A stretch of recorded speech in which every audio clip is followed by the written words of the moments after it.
কুল্লু মান আলাইহা ফান কুল্লু মান আলাইহা ফান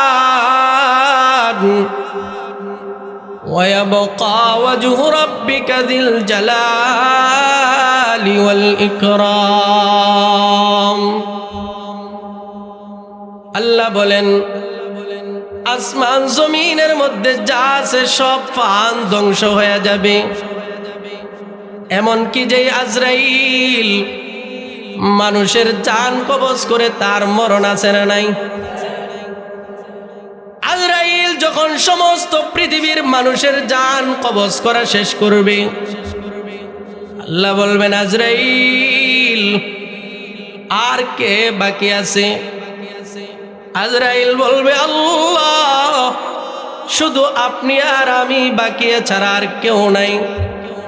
আল্লাহ বলবেন, আজরাইল এখন নিজের জানটা তুমি নিজে কবজ করো। আজরাইল যখন নিজের জানটা কবজ করতে যাবে, মৃত্যুর যন্ত্রণায় আজরাইল একটা চিৎকার মেরে উঠবে আর বলবে, আল্লাহ যদি জানতাম মরণের এত যন্ত্রণা, তাহলে আমি আজরাইল দুনিয়ার কোনো মানুষের জান কোনোদিন কবজ করতে যাইতাম না। আজরাইল নিজের জানটাও নিজে কবজ করে ফেলবে, কেউ না, একমাত্র আমার আল্লাহ থাকবেন। তাইলে ইবাদতের উপযুক্ত হওয়ার জন্য এক নাম্বার শর্ত, তিনি মরতে পারবেন না। আমার কথা বুঝে থাকলে বলেন, কোরআন দ্বারা কি পাইলাম? একমাত্র বেঁচে থাকার অধিকার কার? আরো জুড়ে বলেন, কার? 2 নাম্বার শর্ত, ইবাদত যার করব তিনি কোনোদিন ঘুমাইতে পারবেন না। এ বাবা, গাড়ির ড্রাইভার যদি ঘুমায় যায়, গাড়ি কি কোনোদিন সঠিক পথে চলবে নাকি?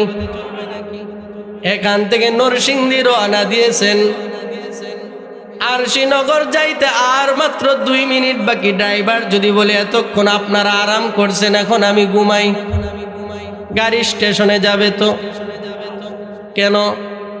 কারণ ড্রাইভার যদি ঘুমায় যায়, মুহূর্তে গাড়িটা তছনছ হয়ে যাবে। কি বলেন, ঠিক কি ঠিক না? এ বাবা, এই যে কুল কায়নাত আল্লাহ তাআলা সাজাইছেন, এত বড় আসমান, একটা খুঁটিও আল্লাহ দেন নাই, খুঁটি ছাড়া আল্লাহ তৈরি করছেন। 7টা আসমান আল্লাহ খুঁটি ছাড়া বানাইছেন, 7 তবক জমিন আল্লাহ তাআলা খুঁটি ছাড়া বানাইছেন। বাবারি, জমিন থেকে 5 হাত নিচে গেলে পানি পাওয়া যায়, যায় কি যায় না? এই যে গ্লাসটা আছে, কষ্ট হইতেছে না তো আপনাদের? এই যে গ্লাসটা আছে, এই গ্লাসের ভিতরে যদি আপনারা এক টুকরা মাটির চাকা রেখে দেন, সকালবেলা যদি একটা ঝাঁকি দেন, মাটিটা আর থাকবে তো কি হয়ে যাবে? কথা কন না, মিশে যাবে। এক টুকরা মাটি 1 গ্লাস পানির ভিতরে মিশে যায়, কিন্তু আমার আল্লাহ 7 তবক জমিনকে পানির উপরে দাঁড় করে রাখছেন, 1 ফুটা মাটিও গলে না।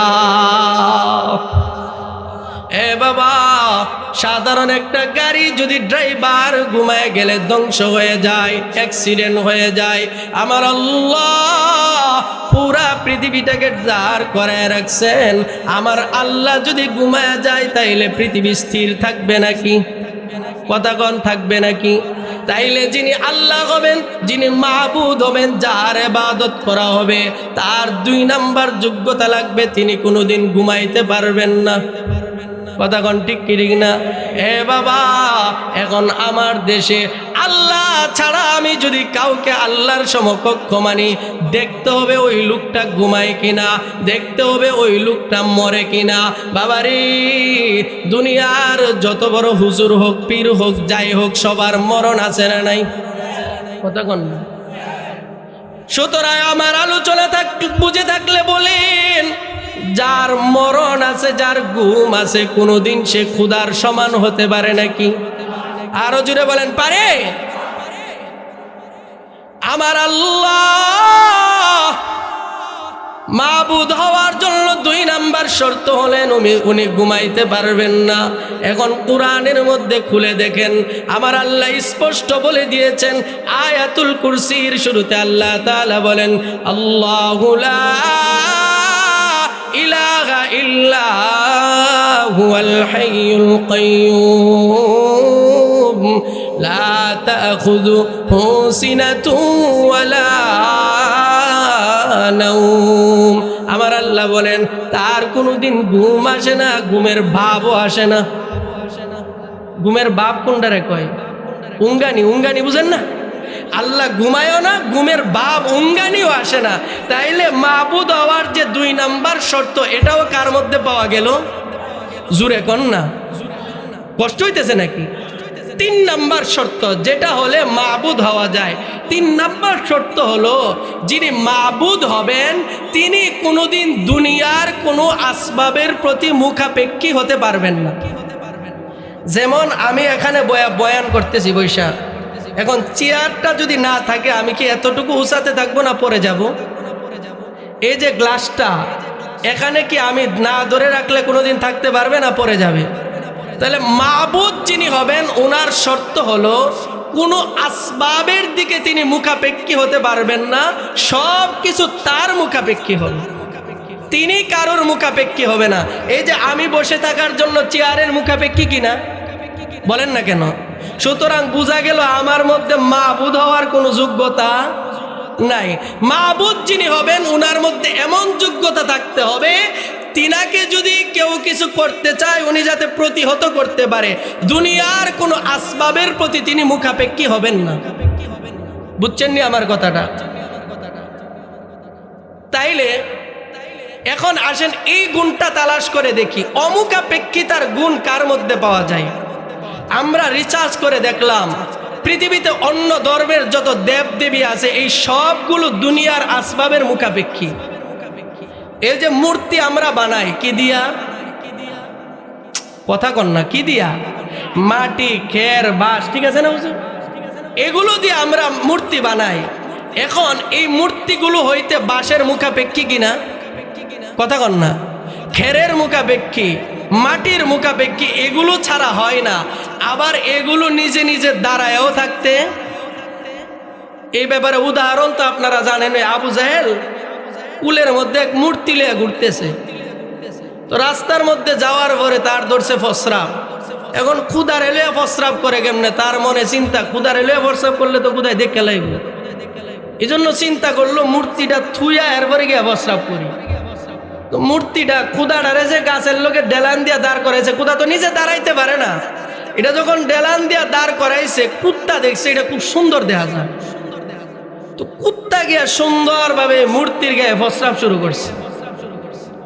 আবু জাহেল মনে মনে কয় ফসরাব করি, সামনে আওয়াজ দিয়ে ফিসে, পিছনে তাকায় দেখে অবস্থা খারাপ, কুত্তায় ফসরাব করে ক্ষুদারে পুরা গোসল করে এলাইছে। এখন আবু জাহেল আইসা যে কুদারে ধরবো এরকম একটা জায়গাও নাই, সারা শরীর অবস্রাব, রাগের চুড়ে কুদারে মারছে এক বাড়ি। চিন্তা করেন বান্দায় খারে মারে, এমন জুড়ে বাড়ি দিছে গেছে গা হাত ভাঙ্গে। এখন আবার আবু জাহেল নিজে আদর করে, না বুঝদারছি না কুদা, রাগের চুড়ে বাড়ি দিলাইছি, মনে কিচ্ছু রাখো না। তো বাড়ি দিয়ে হাত ভাঙ্গার পরে এটারে আবার আদর করে। বাবা কতটুকু নির্বোধ, যেটার মুখে কুত্তা মুইতা দেয় এটা নিজে ফিরাইতে পারে না, এটা কি কোনোদিন ক্ষুধা হইতে পারে? বলেন না কেন পারে? তাহলে ক্ষুধা হওয়ার 3 নাম্বার শর্ত হলো যিনি ক্ষুধা হবেন তিনি কারোর মুখাপেক্ষী হবেন। এখন দেখেন এই অমুখাপেক্ষিতার গুণ কার মধ্যে পাওয়া যায়। পুরা কোরআন রিসার্চ করে দেখলাম এই অমুখাপেক্ষিতার গুণ কোনো ওলির মধ্যে, কোনো মানুষের মধ্যে, কোনো আলেমের মধ্যে, কোনো পীরের মধ্যে, কোনো বুজুর্গের মধ্যে, কোনো নবীর মধ্যেও পাওয়া যায় না। এই অমুখাপেক্ষিতার গুণ একমাত্র আমার আল্লাহর মধ্যে পাওয়া যায়। এটা আমার আল্লাহ কোরআনে বলে দিছে। কষ্ট হইতেছে আপনাদের? আল্লাহ কোরআনে বলছেন কুল হুয়াল্লাহু আহাদ, কুল হুয়াল্লাহু আহাদ, আল্লাহুস সামাদ। কাফেররা আইসা আল্লাহর নবীকে প্রশ্ন করে, নবী ও মুহাম্মদ, আপনি আমাদের জন্য আপনার রবের বংশ বর্ণনা করেন, আপনার রব কিসের তৈরি এটা আমাদেরকে জানায় দেন। উনসুব লানা নাসাবা রাব্বিক, আপনার রবের নসব আমাদেরকে বর্ণনা করে দেন। আপনার রব কিসের তৈরি এটা আমাকে বলে দেন। আমাদের মূর্তি তো এক একটা মাটির, কোনোটা খেরের, কোনোটা বাঁশের, কোনোটা পাথরের তৈরি। আপনার রব কিসের তৈরি এটা বলে দেন। 3 নম্বরে বলে দেন আপনার রবের ছেলে কয়জন, মেয়ে কয়জন, আপনার রব কি খায়, আপনার রব কখন ঘুমায়। এই জাতীয় প্রশ্ন করে আমার আল্লাহ সমস্ত প্রশ্নের জবাব দিয়া 4টা আয়াত বিশিষ্ট ছোট্ট একটা সূরা নাজিল করে দিলেন। এই 4টা ছোট আয়াতের ভিতরে আমার আল্লাহ কাফেরদের যত প্রশ্ন আছে সব প্রশ্নের জবাব এক সূরার ভিতরে দিয়া দিলেন। আমার আল্লাহ জানায় দিলেন আল্লাহুস সামাদ। ও নবী আপনি জানায় দেন আমি আল্লাহ অমুখাপেক্ষী, দুনিয়ার কারোর মুখাপেক্ষী আমি না, দুনিয়ার কোনো মাখলুকের মুখাপেক্ষী আমি না। দুনিয়ার সমস্ত বান্দারা যদি আমি আল্লাহর ইবাদত করে এতেও আমি আল্লাহর কোনো লাভ নাই। আর আমির আবাদ সহ পুরা বাংলাদেশের সমস্ত মানুষ যদি আল্লাহর বিরুদ্ধে চলে যায়, আল্লাহর খুদাগিরি যাইব গা। জুরে কন্যা আমার আল্লাহ মুখাপেক্ষী, আমার আল্লাহ দুনিয়ার কোনো মাখলুকের মুখাপেক্ষী না। আমার আল্লাহ কয় লাম ইয়ালিদ ওয়া লাম ইউলাদ, এ বান্দা আমি আল্লাহ কারোর থেকে জন্মগ্রহণ করি নাই, আমি আল্লাহ কাউকে জন্ম দেই নাই, আমি আল্লাহর কোনো ছেলে নাই, আমি আল্লাহর কোনো বাচ্চা নাই, সন্তান নাই, বিবি নাই, মাও নাই, বাবাও নাই, আমি আল্লাহর শুধু বান্দা আছে বান্দা। এ বাবা একটা জবানও বন্ধ রাখবেন না, সবাই দিলের থেকে আওয়াজ দিয়া বলেন আমরা কার বান্দা। আরো জুড়ে বলেন কার বান্দা। এ বাবা আল্লাহ বলেন আমার কেউ নাই, আমার শুধু কিছু বান্দা আছে। দুনিয়াতে মা বাবাকে সন্তান যদি আব্বা কয়া ডাক দেয়, সন্তান জীবনের প্রথম যখন বাবাকে আব্বা কয়া ডাক দেয় মজা লাগেনি? ছোট্ট বাচ্চা বাবাকে যখন আব্বা কয়া ডাক দেয় বাবার দিলটা খুশি হয়ে যায়, আম্মাকে যখন আম্মা কয়া ডাক দেয় মার দিলটা আনন্দে ভরে যায়। আমার আল্লাহ কয় বান্দা আমি আল্লাহর কোনো ছেলে নাই, মেয়ে নাই, আমার কোনো বান্দা আমাকে যদি আল্লাহ কয় একবার ডাক দেয়, জুরে কন্যা আল্লাহ, আরো জুড়ে বলেন আল্লাহ। আমার আল্লাহ বলেন আমার কোনো বান্দা যদি আমাকে আল্লাহ কয়া ডাক দেয়, মা বাবাকে সন্তান ডাক দিলে যেমন খুশি হয়ে যায়, আমি আল্লাহ আমার বান্দার উপর খুশি হয়ে যায়। এ বাবা আমার আল্লাহকে ডাক দিলে শুনেনি? জুরে কন্যা কেমন শুনে? একটা কোরআন থেকে একটা ঘটনা শোনামুনি। সময় দিবেননি আপনারা? আমি আগেই বলছিলাম আমার আগে বসাইতে দিছেন একবারে শেষ রাত্রে, নিয়ত বালানা আপনারা যে হুজুর এবার শেষে দিন, আপনারা কষ্ট হইতেছে। কোরআন থেকে একটা ঘটনা শোনাই। সূরাটার নাম হলো সূরা মারিয়াম। সূরাটার নাম কি? সূরা মারিয়াম, একটা মক্কি সূরা। এই সূরার মধ্যে একজন নবীর কথা আসছে। ওই নবীর নাম হলো হযরতে জাকারিয়া আলাইহিস সালাম। বলেন নাম কি? উনার বয়স যখন 120, কত বছর? 120 বছরের কেউ আসেননি? 120 বছরের মানুষ যদি নতুন করে বিয়া করতো, এলাকার মানুষ কি করবে? এর দিনে পুরা পাগলে ধরছে, কথা কোন ঠিক কি ঠিক না? তো জাকারিয়া আলাইহিস সালামের বয়স যখন 120 বছর, উনার কোনো সন্তান ছিল না, কারণ উনার বিবি ছিল বানজা। বানজা বুঝেননি?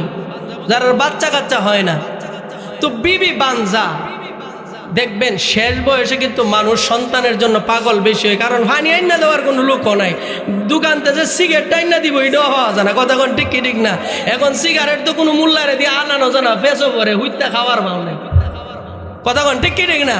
শেষ বয়সে মানুষের সন্তানের বেশি প্রয়োজন হয়। তো জাকারিয়া আলাইহিস সালাম আল্লাহর নবী, উনি তো সন্তান চাইতেছে, সিগারেট আনলা কি নাকি? উনি চিন্তা করতেছে আমার কওমের লোক যে অবস্থা, কুরআনে স্পষ্ট আছে, উনি বলতেছেন ওয়া ইন্নী খিফতুল মাওয়ালিয়া মিন ওয়ারাই, আল্লাহ আমার পরে আমার বংশের মধ্যে আমি যাদেরকে রাইখা যাইতেছি এগুলো একটাও ভালো মানুষ না আল্লাহ, আমার পরে তো এগুলো আকাম কুকাম কইরা আমার সব নাম এগুলো আমার সব অর্জনকে বিনষ্ট করে দিবে আল্লাহ, এখন আমি কি করি? ওয়াকানাতি মুরাআতি আকিরা, আমার স্ত্রীটাও বানজা, শুধু স্ত্রী বানজা না তা না, ওয়াকাদ বালাগতু মিনাল কিবারি ইতিয়া, আমিও একবারে বুড়া হইতে হইতে বুড়ার শেষ পর্যায়ে, বয়স কত? ফিচার তারা কয় না 120, বিবির বয়স 90, বলেন বিবির বয়স কত আর স্বামীর বয়স? এখন উনি চিন্তা করতেছে আল্লাহ কেমনে তোমার কাছে চাই, এক নাম্বার আমার বয়স 120, বিবির বয়স 90 বছরের বুড়া বিড়ি বাচ্চা হইব, এর ওরে আবার আরেকটা কি বানজা, আরেক দোষ কি বানজারাতে তো এমনি বাচ্চা না, আবার বয়স 90, আবার জামাইয়ের বয়স 120। উনি চিন্তা করতেছে আল্লাহ কি করা যায়, তবে উনি মনে মনে কইতেছে আল্লাহ দুনিয়ার সবাই যেটা না পারে সেটা তুমি পারো। সুবহানাল্লাহ কইতেন না? হযরতে জাকারিয়া আলাইহিস সালাম রাতে রাতে আল্লাহর কাছে হাত তুলে দিলেন, মালিক قال رب إني وأنا العظم مني واشتعل الرأس شيبا।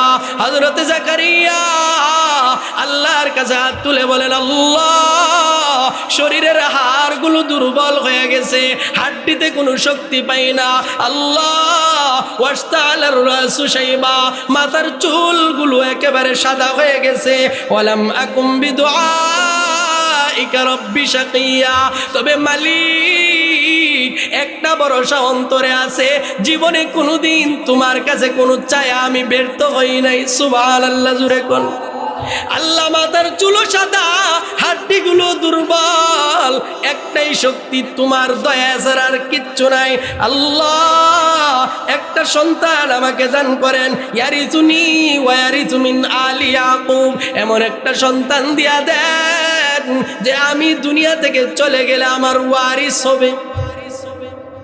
হযরতে জাকারিয়া আল্লাহর কাছে দোয়া করলেন না মানুষের কাছে, কথা কয় না, পীরের কাছে, কোনো বড় হুজুরের কাছে, আবু তাহের বড় বক্তা বাচ্চা দিতে পারবে তো? কথা কন না? এ বাবা, মানুষ যদি বাচ্চা দিতে পারতো আগেই সবাই বাচ্চা সব বালা বালা গুলাবান গুলি লয়ে যেত গা। কথা কন ঠিক কি ঠিক না? এ বাবা, সন্তান দেওয়ার মালিক কোন জমিনের মানুষ না, জুড়ে বলেন কে? আরো জুড়ে বলেন কে? হযরত জাকারিয়া 120 বছর বয়সে আল্লাহর কাছে দোয়া করলেন, বিবিও বুড়ি 90 বছরের বয়স, আবার বাঞ্জা। আল্লাহর কাছে যখন হাত তুলে দিয়েছেন, নবীদের একটা সিফত থাকে, সমস্ত নবীরা মুস্তাজাবুদ দাওয়া, নবীরা যখন কোনো দোয়া করে আল্লাহ তার দোয়া কবুল করে নেয়।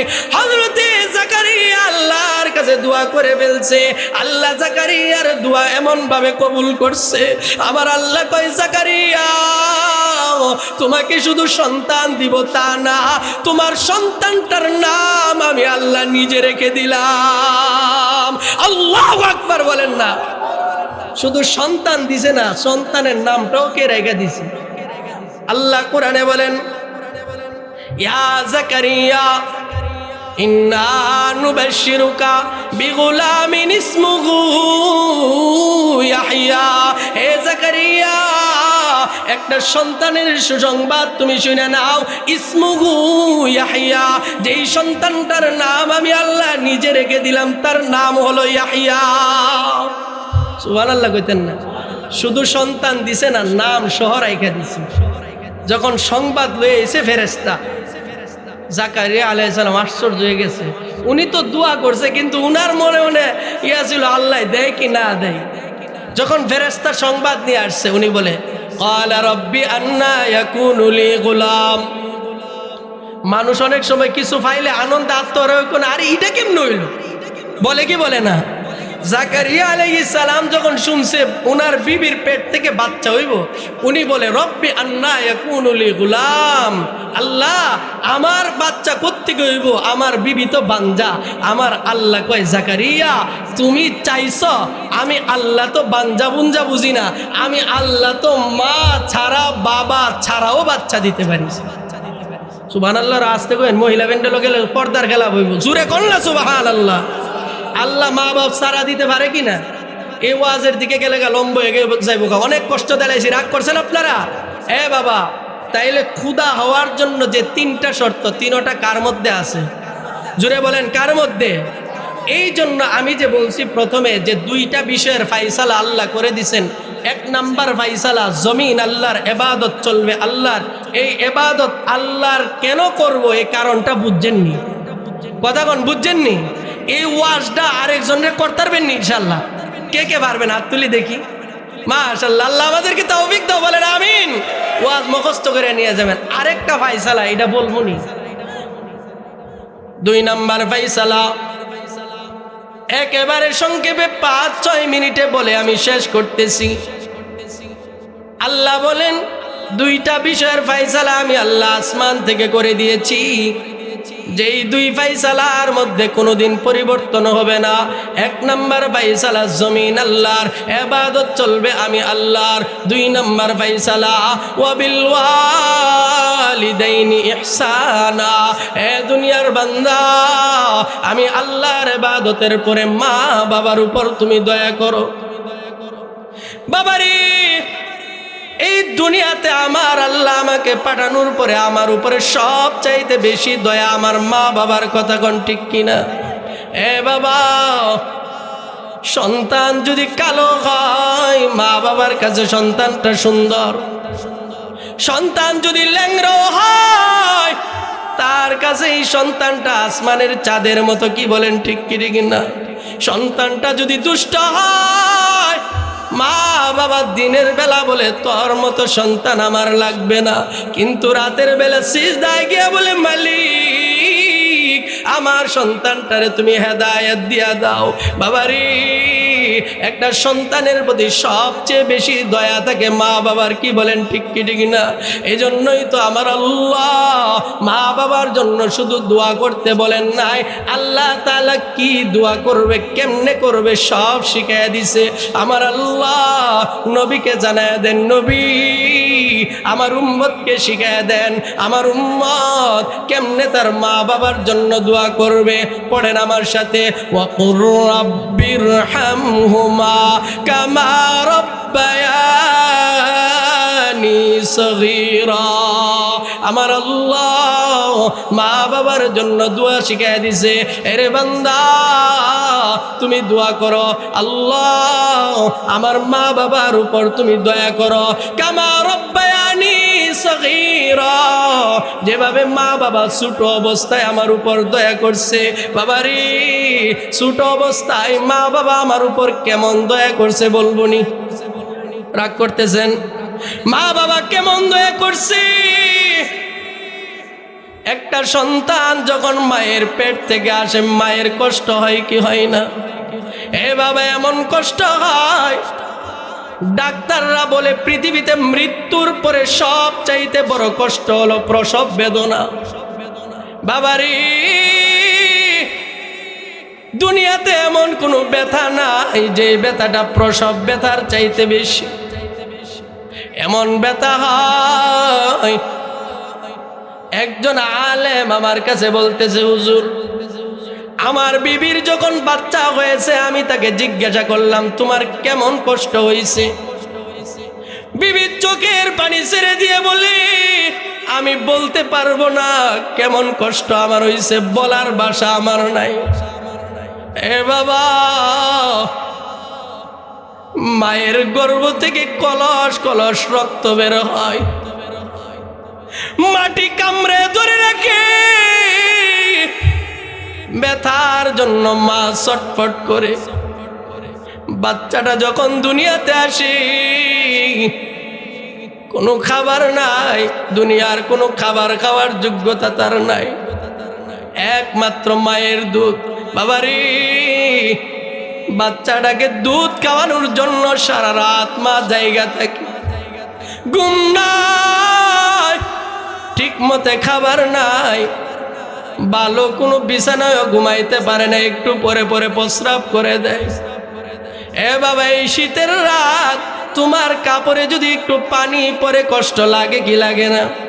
গিয়ে দেখো যার করে নতুন বাচ্চা হয়েছে, প্রতি মুহূর্তে মুহূর্তে বাচ্চা প্রস্রাব করতেছে। মা এই প্রস্রাবের কারণে কোনোদিন তার সন্তানকে লাথি মেরে ফালায় দেয় না। মা ভাত খাইতে বসছে, সন্তান পায়খানা করে দিয়েছে, মা এই পায়খানাটা কুলে নিয়ে এই খানা দানা করে, বরং পায়খানা করলে মা আরো খুশি হয়। কি বলেন ঠিক কি না? এ বাবা, এভাবে সন্তানকে মা লালন পালন করে বড় করে, খোদার কসম করে বলি, মা বাবা ছাড়া কেউ দুনিয়াতে এই কষ্ট কারোর জন্য করবে না। কি বলেন ঠিক কি ঠিক না? এ বাবা, মা শুধু লালন পালন করে তা না, সন্তানের জন্য প্রতিনিয়ত মা বাবার অন্তরে টান থাকে কি থাকে না? জোরে কম থাকে কি থাকে না? বাবারে